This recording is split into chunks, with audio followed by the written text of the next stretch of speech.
Seri 3 Pedang Kayu Harum. Dewi Maut. Cerita, Ho Ping Hu. Audiobook, novel silat. Bab 57. Biarpun pengalaman mereka bertemu dengan dua orang kakek tadi amat mengejutkan hati akan tetapi tidak membuat dua orang pemuda itu menjadi takut.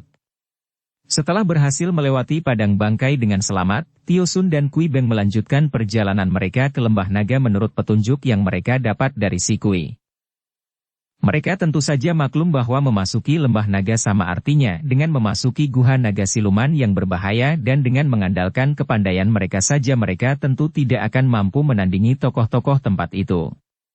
Akan tetapi mereka bertekad untuk mencari In Hong sampai dapat, dan mereka mengharapkan dapat bertemu dengan In Hong dan Bun Hou agar mereka dapat menyampaikan rahasia kelemahan dua orang kakek dan nenek iblis seperti yang mereka ketahui dari Ratu Hamila. Akan tetapi, dua orang pemuda ini sama sekali tidak tahu bahwa semenjak memasuki Lembah Naga, mereka telah diawasi dan semua gerak-gerik mereka telah ketahuan oleh pihak musuh. Oleh karena itu terkejutlah mereka ketika mereka melewati dua buah batu besar yang seolah-olah merupakan pintu gerbang. Tiba-tiba saja dari balik batu-batu besar itu muncul Bo Taisu, Hek Isian Kou, Ang Bin Chiu Kui, Choa Tok Sian Li dan belasan orang tinggi besar anak buah Lembah Naga. Melihat munculnya banyak tokoh ini, Kui Beng yang berdarah panas dan tidak mengenal takut sudah meraba sisa pisau terbangnya, akan tetapi Tio Sun yang melihat gerakan itu cepat memegang lengannya. Tio Sun memang lebih berhati-hati dan waspada dalam setiap perbuatannya. Melihat bahwa orang-orang yang mengurung mereka, terutama 4 orang tua yang berdiri menghadang itu jelas memperlihatkan bahwa mereka adalah tokoh-tokoh yang tentu memiliki kepandaian tinggi, Tio Sun lalu menjura dan pura-pura bertanya. Kami mohon maaf kalau mengganggu cuy sekalian. Kami hendak bertanya di manakah letaknya Lembah Naga. Wah! Ang Bin Chiu Kui tertawa dan menenggak araknya, matanya yang merah itu mengincar dua orang pemuda itu dari balik guci araknya. Sudah berada di depan mulut naga masih bertanya-tanya. Hahaha. Taisu, apakah aku boleh menangkap 2 ekor kelinci ini untukmu? Setelah berkata demikian, tiba-tiba Ang Bin Chiu Kui menyemburkan arak dari mulutnya ke arah Tio Sun dan Kui Beng. Tio Sun cepat menyampok dengan lengan bajunya sehingga arak yang menyambarnya tertangkis dan membuyar. Akan tetapi Kui Beng yang menganggap ringan semburan arak itu menghindar dan masih kecipratan arak lehernya, terasa panas dan sakit seperti jarum. Hal ini membuat dia marah dan sekali tangan kirinya bergerak, nampak sinar kilat berkelebat dan sebatang pisau terbang menyambar ke arah leher Ang Bin Chiu Kui. Terang! Pisau itu tertangkis guci dan menancap di atas tanah. Ang Bin Chiu Kui menggereng, akan tetapi Bo Taisu cepat berkata. Chiu Kui, tahan dulu, jangan engkau menurutkan nafsumu, kita belum tahu siapa yang datang. Ang Bin Chiu Kui mendengar dan kembali minum arak dari gucinya, sedangkan Choa Tok Sian Li sudah berdiri bengong memandang kepada Kui Beng karena wanita cabul ini sudah terbangkit nafsu berahinya ketika dia melihat seorang pemuda yang bermata kebiruan dan berambut kuning keemasan itu. Orang muda, kalian siapakah dan apa maksud kalian datang ke Lembah Naga? Bo Taisu bertanya dengan sikapnya yang memang halus. Tio Sun melangkah maju dan menjawab. Dia maklum bahwa menghadapi orang-orang pandai ini, biarpun mereka itu agaknya merupakan sekutu pihak lawan, tidak ada gunanya lagi untuk membohong dan sebaiknya bersikap gagah dan terang-terangan. Saya bernama Tio Sun, dan sahabatku ini adalah Shou Kui Beng. Kami berdua sengaja datang ke Lembah Naga, untuk mencari keterangan tentang Nona Yap In Hong yang kabarnya dibawa oleh Pek Hiat Moko dan Hek Hiat Moli ke Lembah Naga. Sungguh kalian ini orang-orang muda yang bernyali besar. Bo Taisu berseru kagum juga. Apakah kalian ini utusan kaisar? Bukan, akan tetapi kami adalah sahabat Nona Yap In Hong. Dan biarpun kami bukan langsung menjadi utusan kaisar, namun saya adalah putra dari Ban Kin Kui Tio Hok Guan bekas pengawal kepercayaan mendiang Panglima Besar Tehu, dan sahabat saya ini bahkan masih terhitung cucu murid dari mendiang Panglima Tehu. Oleh karena itu, tiba-tiba terdengar suara tertawa nyaring disusul suara seorang kakek. Bagus sekali. Taisu, Sian Kou, tangkaplah mereka hidup-hidup. Mereka adalah keturunan musuh-musuh kami. Tio Sun dan Kui Beng terkejut karena biarpun mereka mendengar jelas suara kakek itu, namun mereka tidak melihat orangnya. Tio Sun maklum bahwa tentu kakek itu seorang sakti yang mengirim suara dari jauh dan agaknya juga memiliki pendengaran sakti sehingga mampu mendengarkan percakapan itu dari jauh pula. Akan tetapi dia dan Kui Beng tidak mempunyai kesempatan untuk banyak menduga lagi karena begitu mendengar suara itu, Bo Taisu telah menerjang Tio Sun sedangkan Hek Isian Kou telah menyerang Kui Beng. Dua orang muda ini memang sudah siap menghadapi segala bahaya, maka begitu melihat kakek dan nenek itu bergerak menyerang, mereka cepat mengelak dan menandingi mereka. Duh! Tio Sun terhuyung mundur sampai 3 langkah ketika lengannya beradu dengan lengan kakek tua itu yang terlindung lengan baju. Dia terkejut sekali. Tadi, karena sudah menduga bahwa penyerangnya itu tentu seorang kakek yang berilmu tinggi, pemuda ini telah mengerahkan tenaga Ban Kin Kang sekuatnya untuk menangkis. Akan tetapi ternyata ujung lengan baju kakek itu mengandung tenaga yang bukan main kuatnya sehingga dia tergetar dan terhuyung. Karena maklum bahwa lawannya ini seorang yang berilmu tinggi, Tio Sun tidak ragu-ragu lagi untuk mengeluarkan sepasang senjatanya yang ampuh, yaitu sebatang pedang di tangan kanan dan sebatang pecut yang sebenarnya adalah sabuknya sendiri di tangan kiri. Dengan sepasang senjata ini di tangan, dia menerjang maju, disambut oleh Bo Taisu dengan tenang dan kakek ini seperti biasa hanya mengandalkan kedua lengan bajunya sebagai senjata yang amat berbahaya.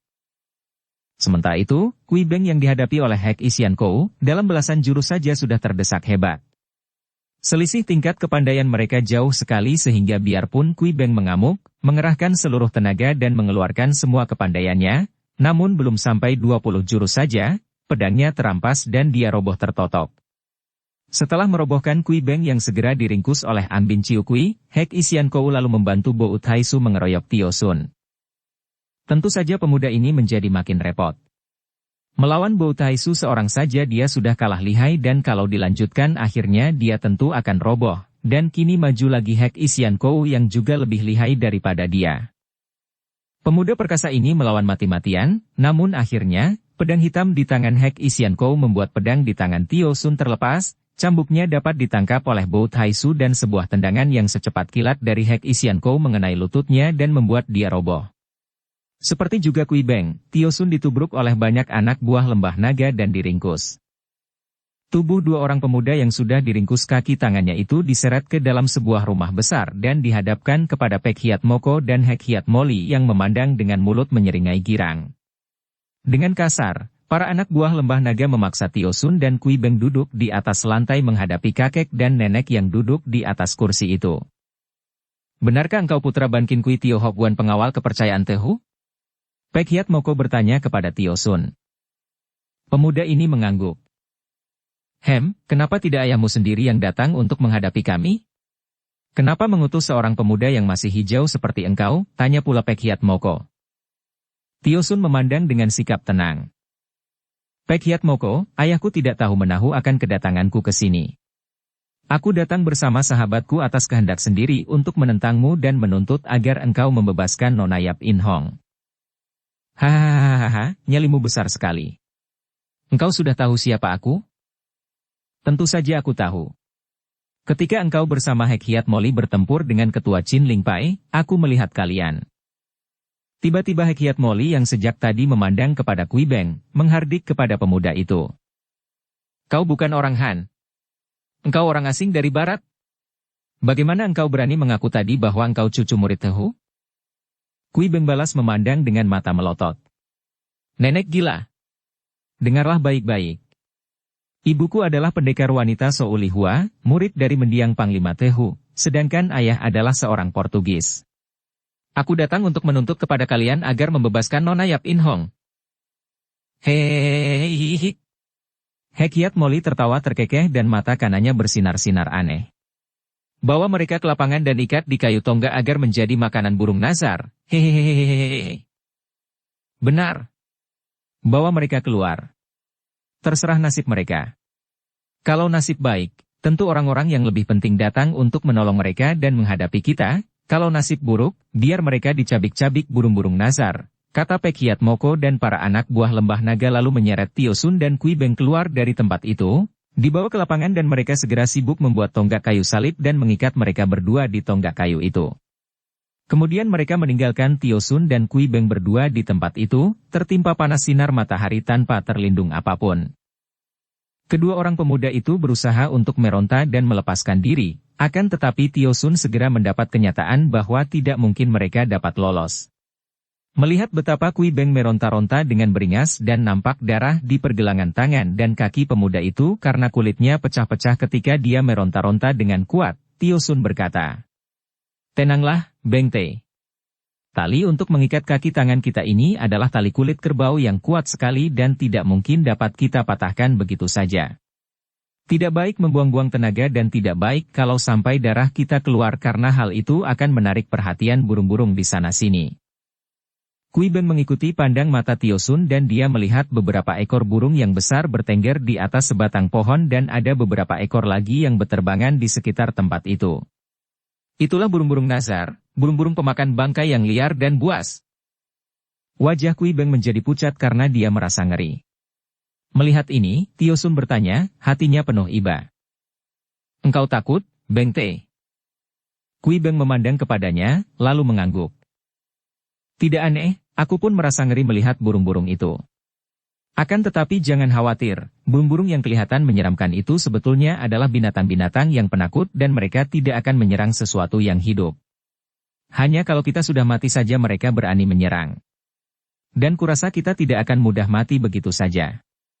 Pula, orang-orang seperti kita, mana takut mati?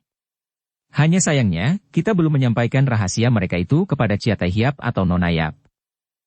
Kui Beng kelihatan termenung, tidak lagi memperdulikan burung-burung itu. "Ah, bagaimana dengan dia? Jangan-jangan dia telah mereka bunuh." "Nona Yap? Kiranya tidak mungkin. Kalau mereka itu hendak membunuh Nona Yap In Hong, perlu apa mereka susah payah menculik dan membawanya ke tempat sejauh ini? Tentu ada maksudnya, dan kurasa kakek dan nenek gila itu tentu menangkap dan menculiknya untuk dipakai sebagai umpan untuk memancing datangnya orang-orang yang dianggapnya sebagai musuh, seperti Cialo Cianpui ketua Chin Ling Pai dan lain-lain." Mereka kini tidak bercakap-cakap lagi dan terik matahari mulai menyengati kulit tubuh mereka. Peluh mulai mengalir keluar. Akan tetapi kini Kui Beng bersikap tenang saja. Dia merasa malu untuk memperlihatkan kelemahannya. Tidak, dia tidak akan mengeluh dan akan menghadapi kematian dengan gagah kalau perlu. Memang sudah disengaja untuk datang ke tempat berbahaya ini, untuk berusaha menolong In Hong dengan taruhan nyawa. In Hong. Darah yang telah membetot semangatnya, merampas hatinya, darah yang dicintanya, akan tetapi, bagaimana kalau gadis itu tidak membalas cinta kasihnya? Membayangkan hal ini rasanya jauh lebih menyiksa daripada keadaan jasmaninya yang terbelenggu di atas tonggak kayu dan disengati panas matahari ini. Dia melirik ke arah Tio Sun. Pemuda tinggi kurus itu memejamkan mata, seperti orang dalam samadi. Kui Beng merasa gelisah sekali. Membayangkan betapa gadis cantik jelita dan perkasa itu, yang dicintanya dan membuatnya tergila-gila, sama sekali tidak memperdulikan dia, apalagi membalas cintanya, membuat dia merasa tidak tenang. Akhirnya, kegelisahan hati itu tidak dapat ditahannya lebih lama lagi karena perasaan itu mendorong keluarnya keringat lebih banyak lagi. Keringat yang memenuhi dahinya dan tidak dapat dihapusnya sehingga kini keringatnya mulai mengalir turun dan ada yang memasuki matanya. Pedih rasanya. Dukung channel Novel Silat dengan subscribe, follow, like, komen dan share. Tio Tuako. Tio Sun membuka matanya, menoleh dan dia mengerutkan alisnya ketika melihat dua mata Kui Beng basah. Kau menangis, Beng Te?" tanyanya kaget dan kecewa karena tak disangkanya pemuda itu demikian lemah dan cengeng. "Tidak, Tuako, jangan salah kira. Keringat memasuki mataku." Tio Sun menarik napas lega dan tersenyum. "Maafkan aku, Beng Te. Hampir aku lupa bahwa engkau adalah seorang pemuda yang gagah perkasa dan bersemangat pendekar sejati." "Tuako, aku menderita sekali." Tio Sun yang tadi sudah memejamkan mata kembali, kini membukanya dan untuk kedua kalinya dia menoleh, memandang sahabatnya itu dengan penuh perhatian dan keheranan. "Aku mengerti, Beng Te, aku pun menderita. Siapa yang tidak menderita dalam keadaan seperti kita ini? Bukan itu maksudku, Tuako. Belenggu dan panas ini tidak ada artinya dibandingkan dengan penderitaan yang timbul dari keraguan di hatiku." "Maksudmu?" "Aku merasa ragu-ragu, Tuako, apakah Nona Yap In Hong yang kurindukan dan kucinta itu dapat membalas cintaku dan keraguan inilah yang menimbulkan kegelisahanku, Tuako." Tio Sun mengerutkan alisnya. Terbayanglah dia akan semua peristiwa yang dialaminya bersama pendekar muda Chia Bun Hou dan makin menebal dugaannya bahwa besar sekali kemungkinannya bahwa In Hong mencinta Bun Hou. Seperti juga Kui Eng mencinta Bun Hou. Diam-diam dia mengeluh di dalam hati melihat persamaan nasib antara dia dan Kui Beng. Mudah-mudahan dia membalas cintamu, adikku. Mudah-mudahan kau tidak bernasib seperti aku. Kau, tuaku. Kau juga mencinta seorang gadis yang tidak dapat membalas cintamu, benarkah? Tio Sun mengangguk. Kui Beng mengingat-ingat, menatap wajah yang kini kembali telah memejamkan matanya dan tiba-tiba pemuda ini teringat. Sikap Tio Sun terhadap saudara kembarnya. Pandang mata pemuda ini kepada Kui Eng, caranya bicara, dan dia melihat betapa Tio Sun seperti orang disambar petir dan seperti orang sakit ketika mendengar Kui Eng telah bertunangan dengan Chia Bun Hou. Mengapa dia begitu bodoh dan tidak melihat kenyataan itu? Tuaku, maafkan aku, apakah dia? Kui Eng. Tio Sun merapatkan bibirnya, membuka mata dan mengangguk. Maaf, tuaku, sungguh kasihan kau, Kui Beng berkata dengan hati terharu. Akan tetapi Tio Sun telah dapat menguasai keadaan batinnya kembali. Dia menoleh, memandang kepada Kui Beng dan tersenyum. Kuharapkan engkau tidak akan mengalami seperti aku, Beng Te. Akan tetapi andai kata begitu, andai kata Nona Yap telah mencinta orang lain dan terpaksa tidak dapat membalas perasaan hatimu, engkau harus dapat melihat kenyataan, seperti aku. Cinta bukanlah berarti kesenangan bagi diri sendiri belaka. Cinta sejati menimbulkan perasaan ingin melihat orang yang dicinta itu bahagia, dan kalau kebahagiaan orang yang kita cinta itu terletak di dalam diri orang lain, bukan dalam diri kita, kalau orang yang kita cinta itu merasa bahagia kalau berada bersama orang lain, kita harus dapat melihat kenyataan ini. Cintakah itu kalau kita memaksa orang yang kita cinta itu hidup sengsara di samping kita, hanya karena kita ingin memperoleh kesenangan darinya? Tidak, Beng Te, cinta yang hanya mementingkan diri sendiri adalah picik dan curang, karena itu aku rela melihat dia memilih orang lain, demi kebahagiaannya. Kui Beng memandang dengan mata terbelalak, kadang-kadang dikejapkan untuk mengusir air di dalam matanya. Kini bukan hanya air karena keringat memasuki mata, melainkan bercampur pula dengan air mata keharuan. Tuaku, kau sungguh seorang laki-laki yang jantan dan bijaksana.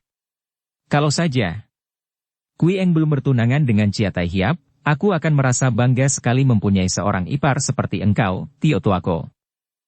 Terima kasih, Beng Te. Mereka tidak bercakap-cakap lagi sekarang. Matahari makin panas karena makin mendekati kepala mereka. Burung-burung pemakan bangkai itu kadang-kadang terbang mengelilingi udara di atas kepala mereka, seolah-olah mereka itu hendak memeriksa apakah belum tiba saatnya bagi mereka untuk menikmati hidangan daging-daging segar itu. Kemudian mereka terbang kembali ke atas pohon, hinggap di atas cabang dan ranting pohon sampai mentul-mentul menahan berat tubuh mereka dan burung-burung yang baru saja melakukan pengintaian ini mengeluarkan suara seolah-olah memberitahu kepada kawan-kawannya bahwa saatnya belum tiba. Kui Beng bergidik menyaksikan semua ini, yang diikuti oleh pandang matanya dan seolah-olah dia dapat mengerti maksud burung-burung itu. Tiba-tiba, pandang mata Kui Beng tertuju ke depan. Tuaku, lihat, dia berbisik. Set! Bisik Tio Sun kembali dan ternyata pendekar ini pun sudah membuka matanya yang sipit, memandang ke arah dua bayangan yang bergerak cepat datang ke arah mereka, lalu bayangan itu memasuki lapangan dan lari menghampiri mereka. Kiranya mereka itu adalah dua orang anak-anak yang seorang perempuan, yang seorang lagi laki-laki. Yang perempuan sudah remaja, berusia 15 tahun dan yang laki-laki lebih kecil, berusia 13 tahun. Mereka ini bukan lain adalah Mei Lan dan Li Sheng. Seperti kita ketahui, dua orang anak remaja ini diam-diam membayangi Tio Sun dan Kui Beng dari jauh dan mereka terkejut sekali ketika melihat Tio Sun dan Kui Beng dikepung lalu ditangkap. Mereka tidak berani memperlihatkan diri dan bersembunyi di dalam rumpun ilalang. Akhirnya mereka melihat Tio Sun dan Kui Beng diikat di tonggak salib itu dan karena tidak tega menyaksikan mereka, akhirnya Mei Lan dan Li Sheng memberanikan hati datang dengan niat menolong mereka.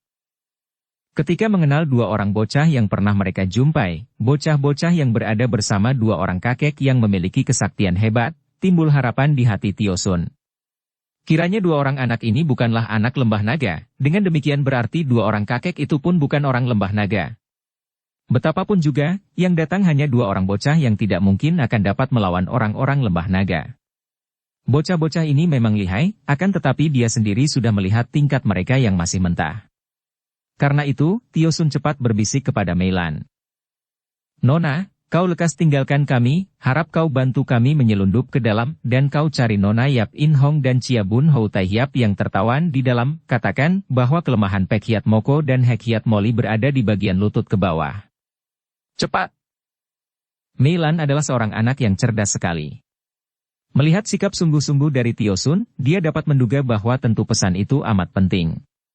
Apalagi dia mendengar nama Yap In Hong. Itulah nama bibinya, adik dari ayahnya.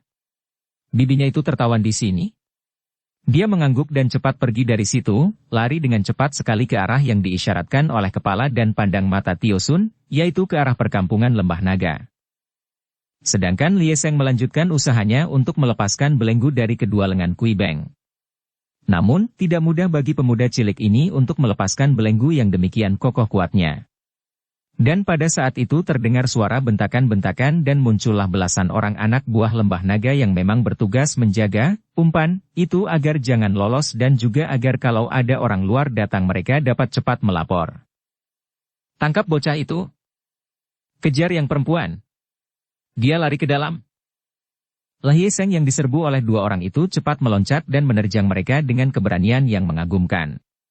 Seorang anak buah Lembah Naga kena dihantam mukanya dan ditendang pusarnya sehingga orang itu terjengkang dan mengaduh-aduh, akan tetapi 4 orang kini sudah datang menubruk dan meringkusnya. Pek Hiat Moko dan Hek Hiat Moli marah mendengar bahwa yang berhasil dipancing, hanya 2 orang bocah-bocah bahkan yang perempuan dapat melenyapkan diri dan belum tertangkap. Mereka mengharapkan mendapat kakap dengan umpan pancing itu, kiranya yang mereka tangkap hanya teri. Ikat bocah itu bersama mereka di lapangan, biar dimakan burung nazar, bentak Pek Hiat Moko sebal. Karena memandang rendah kepada anak-anak, dia sampai tidak memeriksa lebih jauh dan tidak tahu bahwa anak laki-laki yang kelihatan sama sekali tidak takut itu adalah cucu ketua Chin Ling Pai. Tio Sun dan Kui Beng memandang kagum ketika melihat betapa anak laki-laki berusia 13 tahun itu sama sekali tidak mengeluh, sama sekali tidak kelihatan takut, ketika dengan kasarnya anak buah Lembah Naga mengikat dia pada tonggak kayu ketiga di dekat mereka.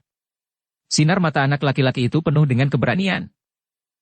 Setelah para anak buah Lembah Naga pergi meninggalkan lapangan terbuka yang panas itu, burung-burung nazar kembali berterbangan mengelilingi mereka sambil mengeluarkan bunyi, seolah-olah bergembira melihat jatah makanan mereka bertambah dengan seorang anak yang tentu dagingnya lebih lunak lagi. Ketika ada seekor burung nazar mendekati kepala Lie Seng, anak itu membentak dan meludah. Burung keparat, kupatahkan batang lehermu nanti. Burung itu terkejut dan Kui Beng tersenyum. Burung itu buruk sekali, kepalanya botak, juga leher yang panjang itu sudah mulai rontok bulunya maka tentu mudah dan enak untuk memutar dan mematahkan batang leher itu.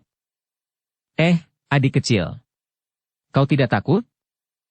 Lie Seng menoleh ke arah Kui Beng, mulutnya membayangkan kekerasan dan keberanian yang wajar. Takut? Takut apa? Takut kepada burung-burung itu, takut kepada kematian. Siapa takut burung-burung setan seperti itu? Dan kematian? Apakah itu maka perlu ditakuti? Lie Seng mengeluarkan ucapan yang sering dia dengar keluar dari mulut Kok Beng lama, maka mendengar ini, bukan hanya Kui Beng yang terkejut, akan tetapi juga Tio Sun memandang dengan sinar mata keheranan. Adik kecil, siapakah namamu dan mengapa engkau dan adik perempuan tadi menolong kami? Aku Shilie, bernama Seng. Aku tidak sengaja menolong kalian, hanya tadi aku dan Meilan Cici sengaja membayangi kalian karena curiga melihat sikap kalian.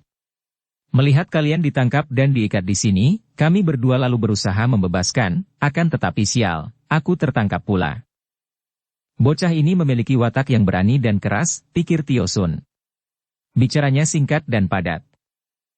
Apakah anak perempuan tadi kakakmu? Ataukah kakak seperguruanmu? Tanyanya. Bukan. Aku pun baru saja kenal dengan Enci Meilan. Guru-guru kami sedang saling bertanding catur, maka kami berdua keisengan dan membayangi kalian. Adik Lie Seng, kami berterima kasih sekali atas usaha kalian menolong kami. Akan tetapi, ternyata engkau tertawan pula. Sungguh kami menyesal. Bukan salah kalian. Tak perlu disesalkan. Tio Sun kembali tertegun. Kau tidak menyesal? Tidak khawatir? Apakah engkau mengandalkan gurumu yang sakti untuk menyelamatkanmu? Lhie Seng menjawab singkat. Kalau Suhu tahu, tentu aku diselamatkan. Andai kata tidak tahu dan aku akan mati, apa bedanya? Tentu saja Tio Sun dan Kui Beng terbelalak mendengar ucapan dan melihat sikap bocah itu. Adik kecil, engkau luar biasa. Maukah engkau menceritakan, siapa orang tuamu dan engkau datang dari keluarga mana? Tio Sun mendesak karena dia sudah merasa amat tertarik. Lhie Seng memandang kepada mereka berdua bergantian. Bukan wataknya untuk menceritakan keadaan keluarga, apalagi menyombongkan nama keluarganya. Akan tetapi dia melihat bahwa dua orang yang terikat seperti dia itu bersikap gagah, maka dia menjawab singkat. Yang kalian sebut Chia Bun Hou Tai Hiap tadi adalah pamanku, dialah adik ibuku. Oh. Seruan ini keluar dari mulut Tio Sun dan Kui Beng hampir berbareng karena mereka sungguh tidak pernah menduga bahwa anak ini adalah keponakan dari Bun Hou atau cucu dari ketua Qin Ling Pai. Berbeda dengan Tio Sun dan Kui Beng yang kebetulan bertemu dengan si Kui sehingga mereka berdua memperoleh petunjuk dari si Kui tentang jalan memasuki lembah naga yang amat berbahaya itu, Kun Leong dan Giok Keng tidak mengenal jalan. Oleh karena itu, tanpa mereka sadari, mereka memasuki padang bangkai melalui jalan liar yang amat berbahaya, penuh dengan jebakan-jebakan alam yang mengerikan. Kedua orang ini, terutama sekali Yap Kun Leong, adalah pendekar-pendekar yang berkepandaian tinggi dan telah seringkali dalam kehidupan mereka, keduanya berhasil menanggulangi berbagai macam bahaya yang menghadang di jalan kehidupan mereka. Akan tetapi, begitu mereka memasuki daerah padang bangkai, mereka menjadi bingung juga. Beberapa kali mereka tersesat dan tak tahu jalan sama sekali ketika mereka memasuki daerah rumpun ilalang yang merupakan padang ilalang yang seperti lautan, yang seolah-olah tidak ada batasnya dan lorong yang kecil dan merupakan jalan setapak itu membawa mereka tersesat dan berkali-kali kembali ke lorong yang sama. Ini tentu merupakan jalan rahasia yang menyesatkan, akhirnya Giok Keng berkata karena sudah kehabisan kesabaran. Su Heng, lebih baik kita memotong jalan, menerobos ilalang saja. Sambil berkata demikian, pendekar wanita itu mulai memasuki rumpun ilalang yang tingginya hampir sama dengan tubuhnya. Ih! Tiba-tiba dia menjerit ketika melihat seekor ular menyambarnya dari kanan. Cepat dia menggerakkan kaki dan menginjak kepala ular itu. Tubuh ular membelit-belit kaki pendekar wanita itu, akan tetapi kepalanya remuk dan belitannya pun mengendur. Kemudian terdengar suara berkeresekan gaduh dan banyak sekali ular-ular berbisa datang menyerang mereka dari 4 jurusan. Giok Keng menjadi marah, pedangnya berkelebatan dan banyak ular-ular yang putus menjadi beberapa potong disambar sinar pedangnya. Sumoy, kita pergi menjauhi tempat ini, kata Kun Leong. Biarpun mereka tidak usah takut akan serangan ular-ular itu, namun hawa yang beracun di sekitar tempat itu dapat membahayakan juga. Akhirnya mereka dapat juga keluar dari padang ilalang dan legalah hati mereka melihat padang rumput kehijauan yang luas membentang di depan mereka. Menyenangkan sekali melihat padang rumput yang terbuka ini setelah tadi tersesat dan berkeliaran sampai lama di antara ilalang yang tinggi sehingga pandang mata mereka terhalang. Ai, indah sekali. Giok Keng menarik napas panjang dan menyimpan pedangnya karena di tempat terbuka seperti itu tidak perlu lagi mempersiapkan pedang di tangan. Kita dapat melakukan perjalanan cepat kalau begini, katanya sambil melompat ke depan, ke atas tanah yang tertutup rumput hijau segar. Cup! Ai! Su Heng! Giok Keng menjerit karena dapat dibayangkan betapa kaget hatinya ketika kedua kakinya yang meloncat tadi mendarat di tempat yang lunak dan sekaligus tubuhnya tenggelam ke dalam lumpur yang amat lunak dan lembek. Betapapun dia sudah mengerahkan ginkangnya, namun tetap saja kedua kakinya sudah tersedot oleh lumpur itu sehingga tubuhnya tenggelam sampai ke pinggang. Tahan! Jangan bergerak!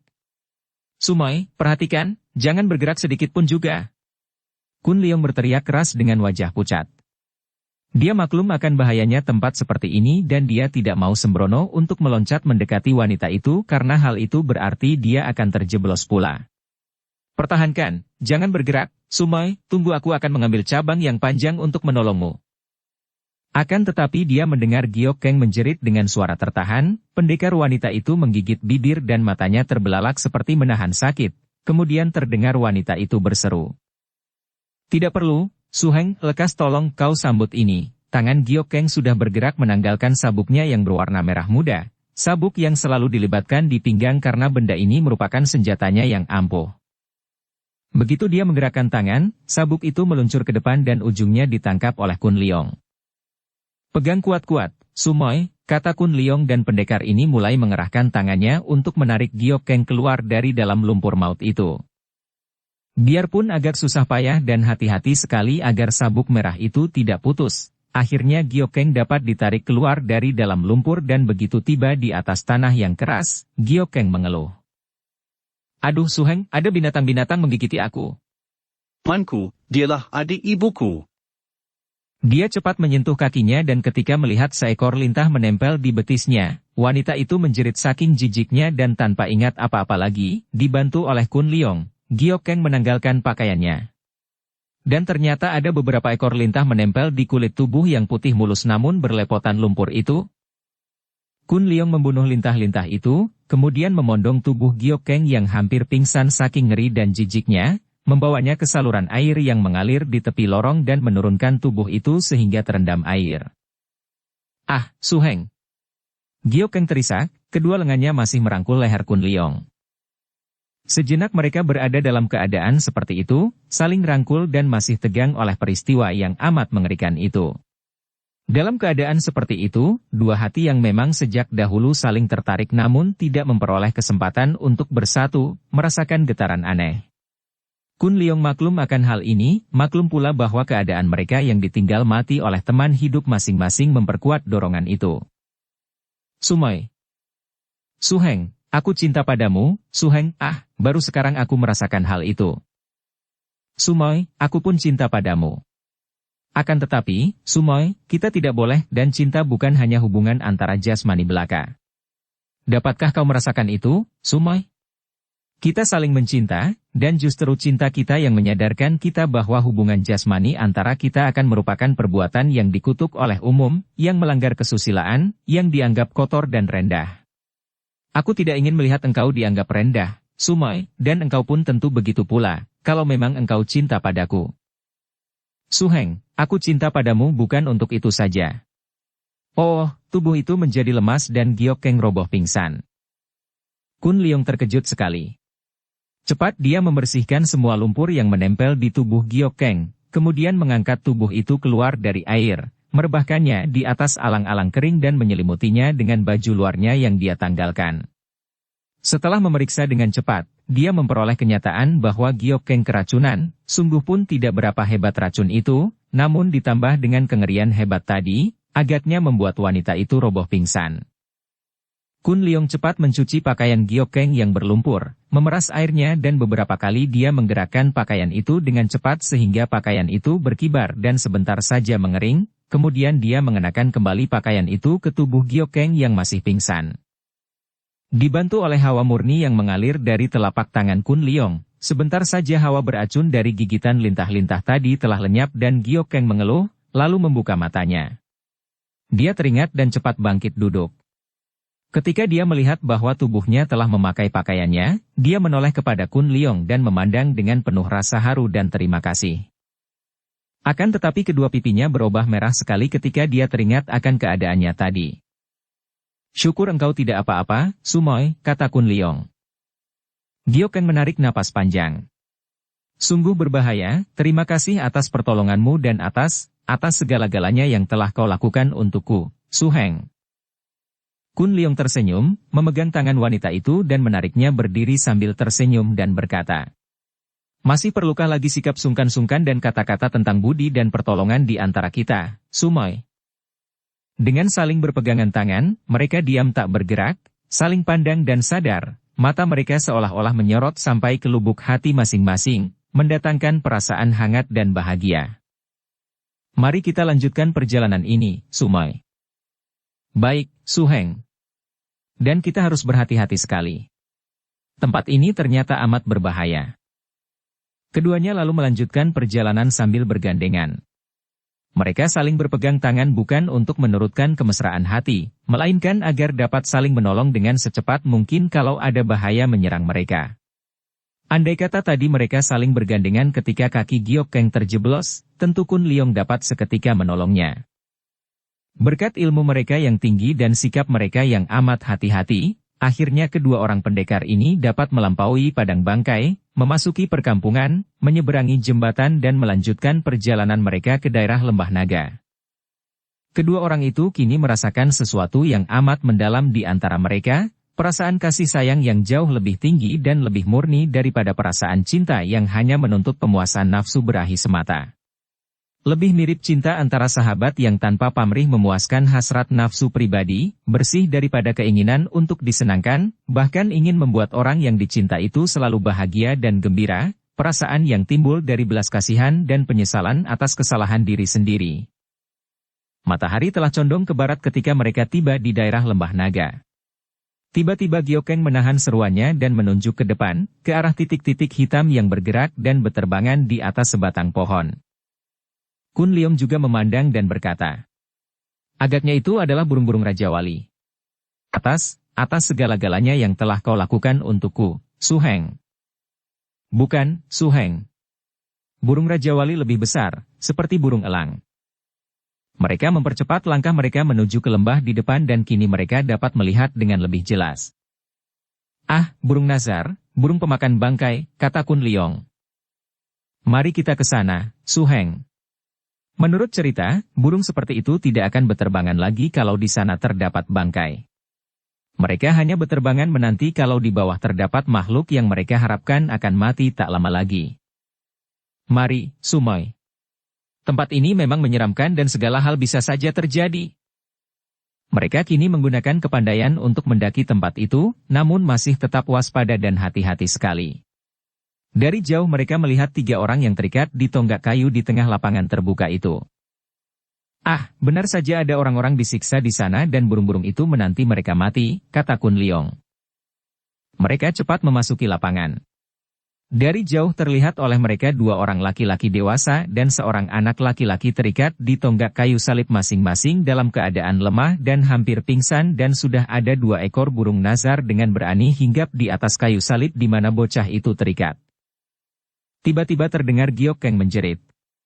Wanita ini menyambar 2 buah batu kerikil dan sekali tangannya bergerak, 2 ekor burung nazar yang hinggap di atas kayu salib itu memekik, bergerak terbang ke atas akan tetapi tak lama kemudian jatuh ke atas tanah, berkelojotan mandi darah karena mereka telah menjadi korban sambitan batu kerikil yang dilakukan oleh Gyokeng dengan penuh kemarahan itu.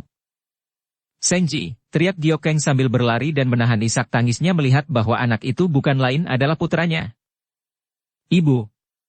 Lhie Seng juga berteriak girang. Sumai, nanti dulu. Kun Leong berseru akan tetapi Gyokeng yang sudah tidak dapat menahan perasaannya melihat putranya diikat di tonggak kayu salib itu sudah meloncat ke dalam lapangan dan lari menghampiri. Terpaksa Kun Leong juga melompat dengan cepat sekali untuk melindungi Gyokeng dan pada saat itu, dari 4 penjuru menyambar anak panah yang banyak sekali ke arah tubuh Gyokeng. Wanita itu tentu saja tahu akan datangnya bahaya, dan dia sudah cepat mencabut Gin Huaqiam dan memutar pedang melindungi tubuhnya. Baiknya Kun Leong sudah tiba di sampingnya dan pendekar ini juga sudah meruntuhkan banyak anak panah dengan kebutan kedua tangannya. Bermunculan banyak sekali orang mengepung mereka sehingga Gyokeng tidak sempat lagi menolong putranya karena antara dia dan tempat di mana Lhie Seng terikat sudah dihadang oleh banyak orang. Ketika Kun Leong memandang, dia melihat banyak orang banyak itu dipimpin oleh Bo Taisu, Hek Isian Kou, dan 2 orang lain yang dikenalnya. Mereka itu adalah Ang Bin Chiukui dan istrinya, Choa Tok Sian Li. Anak buah lembah naga yang mengurung tempat itu tidak kurang dari 50 orang jumlahnya. Gyokeng tidak mau membuang waktu lagi. Dia sudah menggerakkan pedang dan sabuk merahnya, menerjang mereka yang menghadangnya untuk membuka jalan darah agar dia dapat membebaskan putranya. Akan tetapi, Hek Isian Kou sudah menghadangnya dan nenek ini menyambut amukan putri ketua Qin Lingpai itu dengan pedang hitamnya. Kun Leong juga menerjang maju untuk melindungi Gyokeng, akan tetapi dia pun disambut oleh Bo Taisu yang sudah menyerangnya dengan kedua ujung lengan bajunya.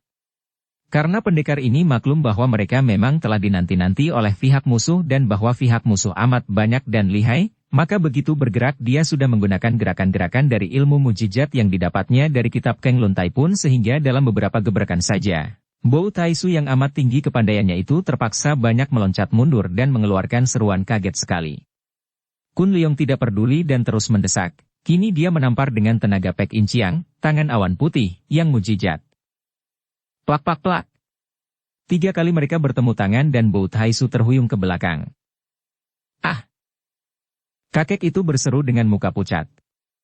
Jantungnya tergetar hebat ketika tangannya beradu dengan tangan pendekar itu. Akan tetapi dia pun merasa penasaran sekali dan tiba-tiba dia menubruk ke depan, kedua tangannya menyerang ke arah ulu hati dan pelitis, serangan yang amat hebat dan mematikan. Plak! Kun Leong mengelak ke kanan sambil menggerakkan tangan menangkis dari samping dan berbareng dia mengerahkan ilmu Tikai Beng. Bersambung ke bab 58. Dukung kami dengan subscribe, follow, like, komen dan share. Terima kasih.